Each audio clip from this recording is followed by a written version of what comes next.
हर film industry का एक छुपा हुआ पहलू होता है जिसमें कई अनएक्सप्लेन्ड मर्डर्स, रहस्यमयी केसेस और हाई प्रोफाइल क्रिमिनल एक्टिविटी की बातें होती हैं। बॉलीवुड भी इससे अलग नहीं है। श्रीदेवी से लेकर जिया खान, प्रत्युषा बैनर्जी से राज किरण तक क्राइम और हमारी इंडस्ट्री का ताल्लुक बहुत पुराना है। ये कहानी एक ऐसे ही क्राइम की है जिसने बॉलीवुड को हिला कर रख दिया। ये कहानी है एक परिवार की। ये कहानी है लैला खान की।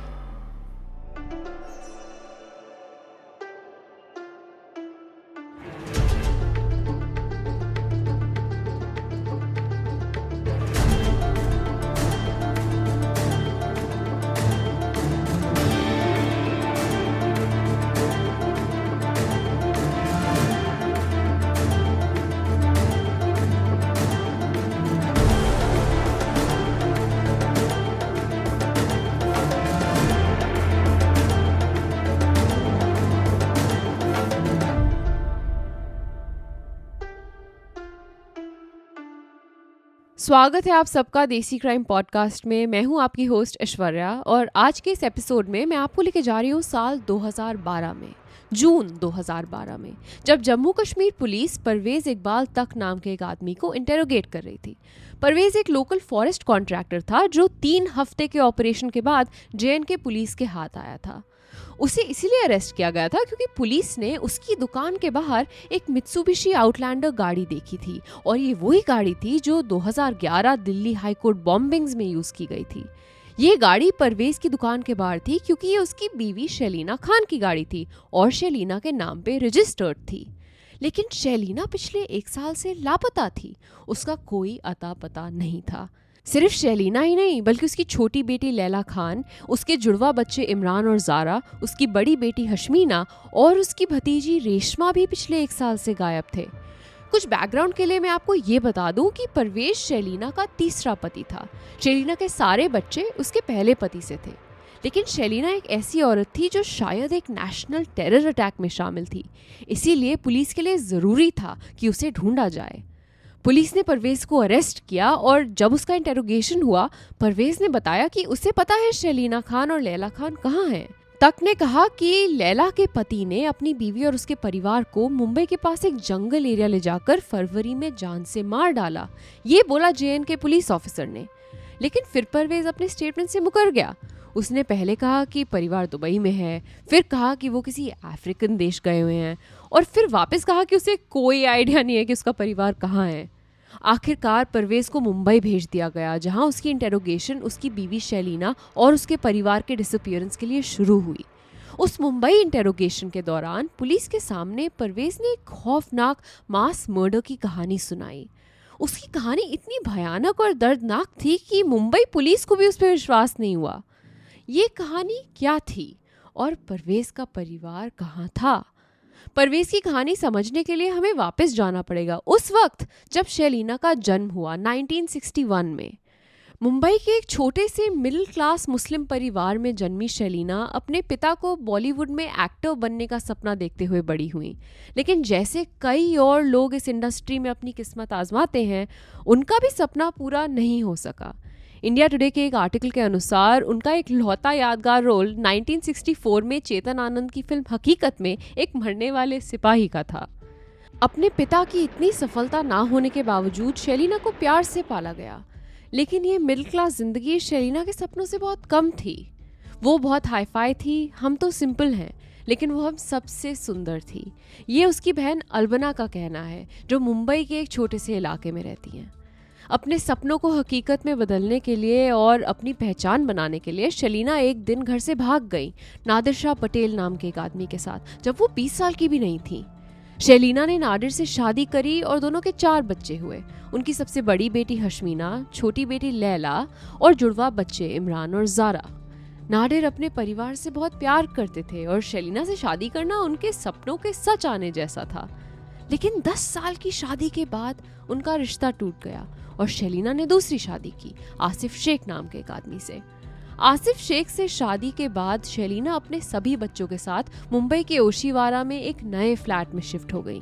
शैलीना एक इवेंट मैनेजर के रूप में काम करती थी और अपने बच्चों के लिए जीवन चलाती थी, लेकिन साथ ही साथ वो अपनी बेटियों को बॉलीवुड में स्टार बनाने की कोशिश कर रही थी। सबसे पहले उसने अपनी बड़ी बेटी हशमीना को 2006 में एक फिल्म में काम दिलवाया जिसका नाम था हेलो कौन है। इसके बाद उसने अपनी छोटी बेटी लैला को 2008 में एक फिल्म में काम दिलवाया। ये फिल्म थी वफा, अ डेडली लव स्टोरी, जिसे राखी सावंत और उनके भाई राकेश सावंत ने डायरेक्ट किया था। हो सकता है ये मूवी का नाम आपको थोड़ा अजीब लगे, लेकिन इस फिल्म में राजेश खन्ना जैसा बड़ा नाम था। राजेश खन्ना जो हिंदी सिनेमा के पहले सुपरस्टार कहलाए जाते हैं, जिंदगी बड़ी होनी चाहिए, लंबी नहीं, जिन्होंने 1969 से 1971 के बीच में 15 सोलो हिट फिल्म्स दी थी और जो 70s और 80s के सबसे ज्यादा पेड बॉलीवुड एक्टर थे। ये लैला खान के लिए एक बड़ा ब्रेक था, लेकिन अफसोस ये मूवी पूरी तरह से फ्लॉप हो गई। लेकिन लैला के लिए और भी मूवीज लाइंड अप थी। वो मॉडलिंग भी कर रही थी और अलग अलग प्राइवेट इवेंट्स में नजर भी आने लगी थी। पहली बार शैलीना और उसके परिवार के जीवन में पैसा दिखने लगा था। अक्सर लोग कहते थे कि शैलीना बिना किसी वजह दूसरे देश शॉपिंग करने चली जाती थी। इस परिवार ने मुंबई से बाहर इगतपुरी में एक बड़ा फार्म हाउस भी खरीद लिया था। लेकिन सबको लगता था कि जो धन दौलत उनके पास थी वो उनके काम के हिसाब से कुछ ज्यादा ही थी। एक फ्लॉप फिल्म और 2 फ्यूचर कॉन्ट्रैक्ट्स के बल पे ये सब कैसे पॉसिबल था? इंडिया टुडे की रिपोर्ट के अनुसार उनके एसेट्स 3 करोड़ के आसपास के थे। इगतपुरी का बंगला 70 लाख का था, ओशिवारा का फ्लैट 1.5 करोड़ का था, लोखंडवाला कॉम्प्लेक्स में एक दुकान 40 लाख की थी और मीरा रोड पे एक फ्लैट 50 लाख का था। लेकिन लैला ने अपनी एक फिल्म के लिए सिर्फ 3.5 लाख ही कमाए थे। फिर ये सब कैसे मुमकिन था? कुछ लोगों ने कहा कि लैला खान का लश्कर-ए-तायबा से कनेक्शन था और मुंबई में टेररिस्ट को जानकारी प्रोवाइड करने में उसका हाथ था। इसके अलावा लोग कहने लगे थे कि लैला का जो पति था उसके बांग्लादेशी ऑर्गेनाइजेशन हरकत उल जिहाद अल इस्लामी से संबंध थे।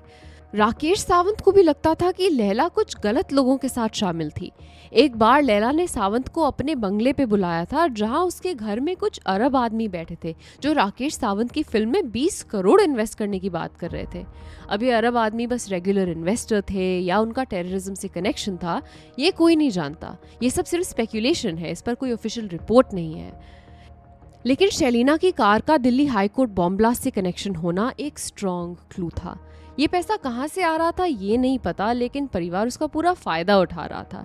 शैलीना का दूसरा पति आसिफ शेख भी इस नई धन दौलत का फायदा उठा रहा था, लेकिन उसे ये नहीं पता था कि उसकी पत्नी का एक दूसरे आदमी के साथ अफेयर चल रहा था और वो आदमी था परवेज इकबाल तक। परवेज के पॉलिटिकल कनेक्शंस बहुत बड़े थे और उसकी लाइफस्टाइल भी शैलीना की तरह थी। शैलीना की ही तरह परवेज का पास्ट भी गड़बड़ था। मेरा कहने का मतलब ये है कि ऐसा लगता था कि उसके पास जो पैसा था वो उसने कमाया नहीं था। जैसे कि इंडिया टुडे के मुताबिक उसने गांव वालों से 10 लाख रुपए उधार लिए और 2008 के असेंबली चुनाव में इंदरवाल कंस्टिट्यूएंसी दोदा से नेशनलिस्ट कांग्रेस पार्टी की टिकट पे चुनाव लड़ा। उसने उसी साल किश्तवाड़ छोड़ दिया जब उधार देने वाले लोग उसके दरवाजे पर आने लगे। फिर 2010 में वो होशियारपुर में रह रहे एक retired naval officer 86 year old Gurdayal Singh के घर पहुंचा। वो अपनी बीवी और 2 छोटी बेटियों के साथ आया, ये दावा करते हुए कि वो कश्मीरी रेफ्यूजी था। उसने कहा कि उसके परिवार का एक हमले में देहांत हो गया। ये कहा गुरदयाल सिंह ने। वो गुरदयाल सिंह के घर में 2 हफ्तों तक रहा। उसने 2 लाख रुपए उधार भी लिए और फिर वो गायब हो गया और होशियारपुर में कभी दिखाई नहीं दिया।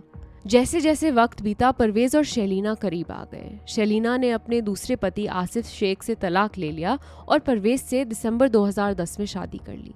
लेकिन ये शादी भी खुशहाल नहीं थी।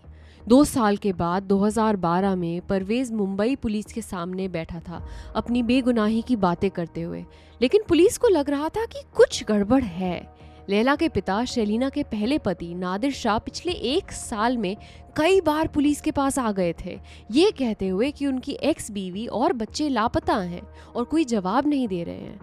नादिर शाह ने मार्च 2011 में पूरी फैमिली के लिए एक मिसिंग पर्सन की रिपोर्ट भी दर्ज करवाई थी, लेकिन पुलिस ने उनकी बातों पर ज्यादा ध्यान नहीं दिया। पुलिस ढीली थी और मेरे बच्चों को ढूंढने में रुचि नहीं दिखा रही थी, उन्होंने कहा। सिर्फ नादिर शाह ही नहीं थे जो परिवार को ढूंढने की कोशिश कर रहे थे, बल्कि राकेश सावंत भी कोशिश कर रहे थे। राखी सावंत के भाई राकेश लैला की आने वाली फिल्म के डायरेक्टर थे, लेकिन लैला गायब थी। लेकिन राकेश सावंत की मिसिंग पर्सन की रिपोर्ट को भी शुरू में पुलिस ने नजरअंदाज किया था। सिर्फ ये दो ही नहीं, शैलीना की बड़ी बहन मेहर अख्तर ने भी खुद इगतपुरी फार्म हाउस जाने का फैसला किया सितंबर 2011 में, जब परिवार को गायब हुए 6 महीने हो चुके थे, ताकि कुछ पता चल सके। फार्म हाउस का मंजर एक डरावनी कहानी जैसा लग रहा था। फार्म हाउस पूरी तरह से जल चुका था, घर पूरी तरह से बर्बाद हो चुका था। वहाँ 2 चौकीदार घर की देखभाल कर रहे थे, लेकिन दोनों ने आग के बारे में 2 अलग अलग कहानियां सुनाई। एक कह रहा था कि उसने आग को 15 दिन पहले देखा और दूसरा कह रहा था कि उसने आग को 2 महीने पहले लगते देखा। सिर्फ इतना ही नहीं, जब मेहर वहाँ से निकल रही थी, उसने देखा कि फार्म हाउस का सारा फर्नीचर वहाँ आसपास के गांव वालों के घर में था। गांव वालों ने कहा कि ये उन्हें शैलीना के दूसरे पति आसिफ अहमद ने दिया था। मेहर ने कहा, हमें अब तक नहीं पता कि ये आग किसने लगाई और क्यों। इन सब बातों को ध्यान में रखते हुए पुलिस ने परवेज पर दबाव बनाया। जब उन्होंने सख्ती से पूछताछ की, तब परवेज ने आखिरकार कबूल कर लिया। उसने बताया कि उसने पूरे परिवार को मार डाला, लैला को, उसके सारे भाई बहनों को, शैलीना को, और उन सबको इगतपुरी फार्म हाउस के पीछे ज़मीन में दफना दिया। उसने ये जुर्म 1 साल पहले फरवरी 2011 में किया था। 30 जनवरी 2011 को पूरा परिवार अपनी 2 गाड़ियों में बैठकर इगतपुरी गया। इसमें थी शैलीना, उनकी बेटी लैला, उनकी बड़ी बेटी हशमीना, उनके 2 जुड़वा बच्चे ज़ारा और इमरान, और उनकी भतीजी रेशमा, और परवेज कहता है कि इगतपुरी फार्म हाउस पर उसका अपनी बीवी शैलीना से झगड़ा हो गया था। ऐसे झगड़े दोनों के बीच अक्सर होते रहते थे, क्योंकि उसकी बीवी दूसरे आदमियों के साथ चक्कर चलाने की आदी थी, जो उम्र में उससे बहुत छोटे थे। उस दिन का झगड़ा भी उसी बात पर था, शैलीना के दूसरे पति आसिफ शेख के साथ उसकी नज़दीकियों को लेकर। परवेज पुलिस को बताता है कि शादी के बाद से ही वो शैलीना की नज़रों में एक दूसरे दर्जे का इंसान समझा जाता था। उसका मजाक उड़ाया जाता था, दोस्तों के सामने उसकी बेइज्जती होती थी। शैलीना उसे नौजवान और एक बच्चा समझती थी, अपना इक्वल नहीं। ओशिवारा अपार्टमेंट के पड़ोसियों के अनुसार शैलीना उससे ऐसे काम करवाती थी जैसे कि वो नौकर हो, जैसे ग्रोसरी लाना और परिवार को इधर उधर ले जाना। कुछ रिपोर्ट तो कहती हैं कि उसने अपने दूसरे पति आसिफ शेख को भी ऐसे ही ट्रीट किया था और सिर्फ अपने पहले पति को इज्जत दी थी। परवेज ने पुलिस को ये भी बताया कि शैलीना ने अपने पहले पति नादिर शाह के सामने परवेज को अपना पति नहीं, दूर का रिश्तेदार बताया था, जो परवेज के लिए बहुत बड़ा अपमान था। धीरे धीरे शैलीना को समझ आ गया था कि परवेज उतना अमीर या ताकतवर था नहीं जितना वो दिखाता था। उसका ज्यादा से ज्यादा पैसा चोरी का था। वो परवेज को उसके पैसों को लेकर चिढ़ाती थी और अपने आप को उससे ज्यादा समझती थी। परवेज के मन में इन सब बातों का गुस्सा उबल रहा था और 30 जनवरी की फार्म हाउस वाली ट्रिप पर वो हद से ज्यादा हो गया। परिवार इगतपुरी फार्म हाउस अलग अलग ग्रुप में पहुंचा। परवेज ने शैलीना के साथ अपनी गाड़ी चलाई और लैला अपने भाई बहनों को मित्सुबिशी आउटलैंडर में फार्म हाउस तक लेकर गई, वही गाड़ी जो बाद में JNK पुलिस को कश्मीर में मिली थी। परिवार ने वहाँ कुछ समय रहने का प्लान बनाया था, क्योंकि अपने सामान के साथ साथ उन्होंने अपनी 2 बिल्लियों को और एक कुत्ते को भी प्लान में शामिल किया था। उनका प्लान था कि फार्म हाउस बेचकर दुबई में नया और बड़ा घर खरीदेंगे, क्योंकि कुछ लोग कहने लगे थे कि लैला अपने बॉयफ्रेंड से शादी कर दुबई शिफ्ट होना चाहती थी, जबकि कुछ कहते थे कि लैला की शादी ऑलरेडी हो चुकी थी। कारण जो भी हो, फैमिली को दुबई शिफ्ट होना था और इसीलिए उन्होंने फार्म हाउस को बेचने का फैसला किया। लेकिन ये फैसला परवेज को बिल्कुल पसंद नहीं था। उसके पास पासपोर्ट नहीं था और उसको लगता था कि ये प्लान उसे दूर करने के लिए बनाया गया था, ताकि वो हमेशा के लिए परिवार से अलग हो जाए।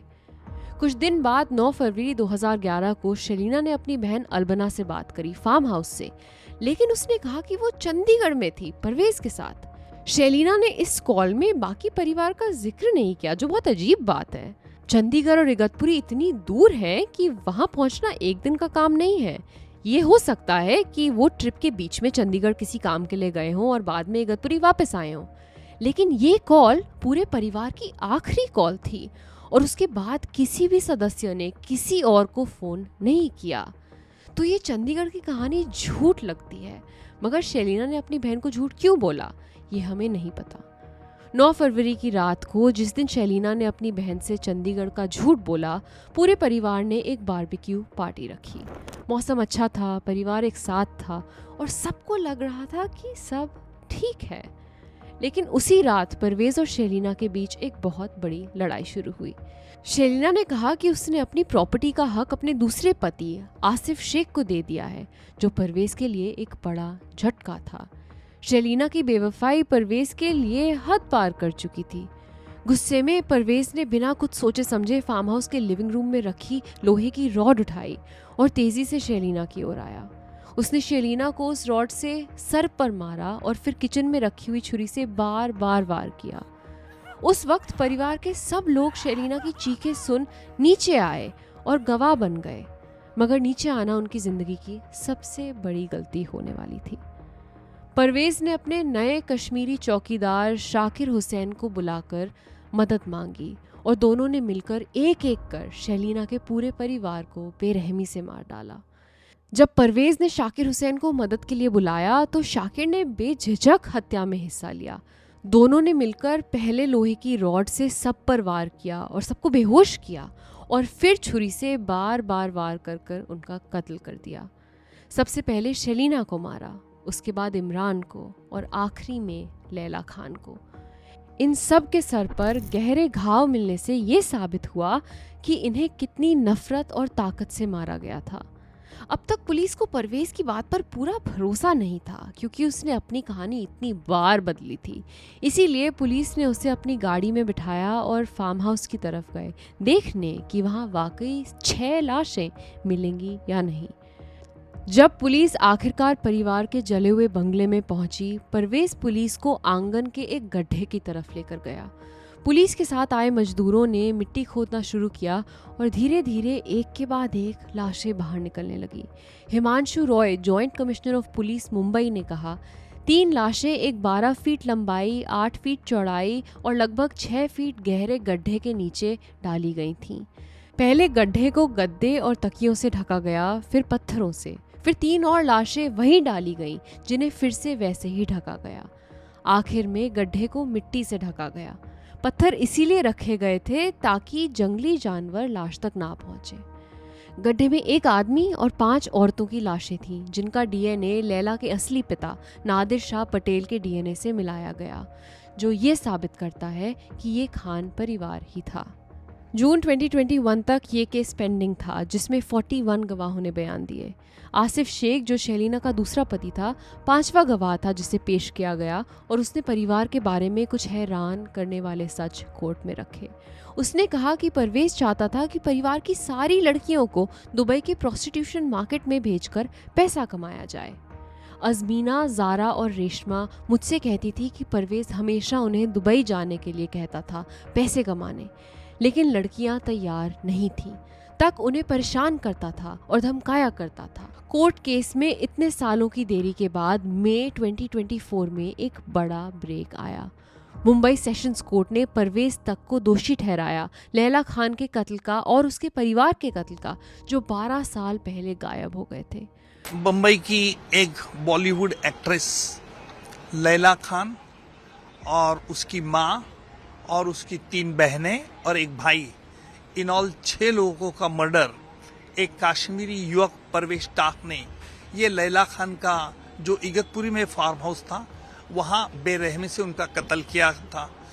कोर्ट ने कहा कि परवेज को rarest of the rare cases के तहत दोषी ठहराया जाए और उसके लिए मौत की सज़ा भी मांगी जाए, लेकिन तक और उसके वकील ने उम्र कैद की सज़ा मांगी, ये कहकर कि तक ने जेल में अच्छा व्यवहार दिखाया और उसका परिवार जेल के बाहर सिर्फ 5,000 रुपये महीने में रहता है। अब ये देखना बाकी है कि कोर्ट उनके तर्क को मानते हैं या नहीं। इंडिया टुडे के आर्टिकल में कहा गया है कि लैला की पसंदीदा बॉलीवुड हीरोइन दिव्या भारती थी। लैला का सपना था कि वो दिव्या भारती जितनी मशहूर और इज्जतदार बने, लेकिन वो सपना अब ख़त्म हो गया। लैला को सिर्फ एक दर्दनाक अंत मिला, दिव्या भारती की तरह।